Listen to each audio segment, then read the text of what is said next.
This gets into the weeds, and I don't want to get too technical here for folks.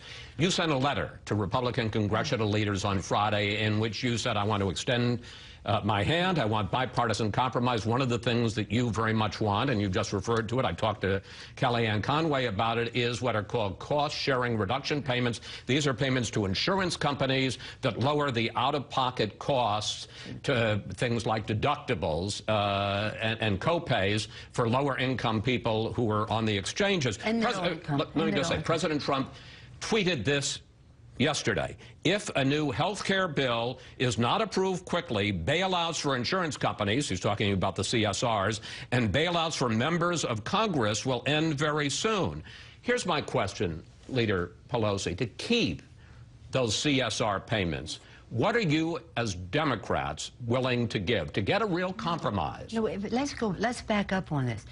The Affordable Care Act is a market-oriented proposal.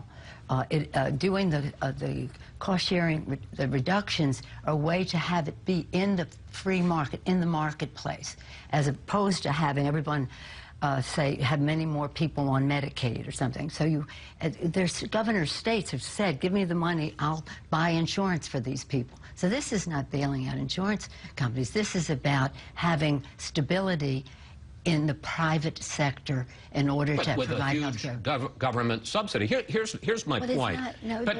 Here's my point. Republicans, compromise means both sides give, not one side gives and the other side takes. Republicans want to cut back on Obamacare's mandates, on Obamacare's taxes, on some of Obamacare's regulations. What are you willing to give? What are you willing to agree to as part of that that would allow a true bipartisan compromise? Well, here's the thing. First of all, you will remember that the Affordable Care Act, as we passed it and as we call it, the Affordable Care Act is something that was very modeled after Romneycare. And that said, no free riders. Everyone has to have insurance so that if your neighbor is not buying insurance and you are, you're paying more because he or she is not. So this is about enlarging the pool, making it healthier, younger, and having more benefits in the rest. I understand the reasoning and I understand the history, but it doesn't sound like you're willing to give anything. But it's not a question of that. What do they have to offer? In other words, you have to have a big pool.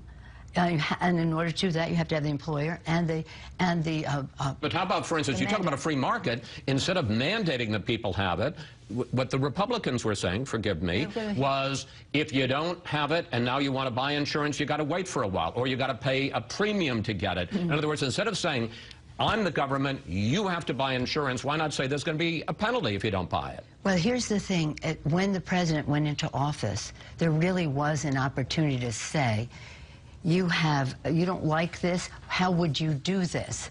But instead they said, we're repealing the whole thing, 22 million people off, cost will go up, benefits will go down. That's not a way to go down a path. So what I say in the letter is, as a first step, let us accept what Senator McConnell has in his bill. Let us accept that and talk about but you wanted other changes. Let me switch. And then let's talk about what other changes there are. But you cannot say that we're going to have... I do believe, as I saw one of your sentences this morning, that health care is a right, not a privilege. And the more people who are involved in it, the lower the costs are for everyone. There's some things we can do right away. Lower the cost of prescription drugs. Something I think would have bipartisan support. I want to move to another subject. The Democratic